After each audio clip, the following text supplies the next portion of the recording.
বাংলাদেশে বহুদিন পর গণতন্ত্রের মাধ্যমে মানে মানুষ উৎফুল্ল হয়ে মানে ভোট দেওয়ার জন্য এখানে এসেছে। এটা দেখে আসলেও খুবই ভালো লেগেছে যে মানুষজন তার প্রতিনিধি তার ভোটের মাধ্যমে সিলেক্ট করতে পারছে।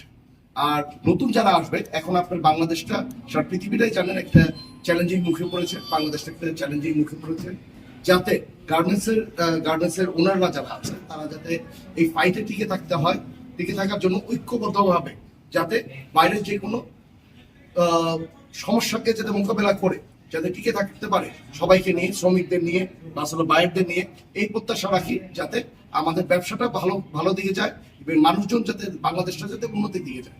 আজকে নির্বাচন পর্যবেক্ষণ করে আপনি কেমন অনুভব করলেন? আজকে নির্বাচনটা পরিদর্শন করে বোঝা যাচ্ছে যে মানুষ শুধু ভোটটা দিচ্ছে না, তার অধিকারটা সে দেখাচ্ছে যে মানুষের ভোটটা যে মানুষের একটা অধিকার, এই জিনিসটা মানুষ দেখাচ্ছে যে মানে তার সিলেকশনে সে তার নেতৃত্ব যারা দিলে মানে এরকম একজনকে সিলেক্ট করতে পারছে। ধন্যবাদ।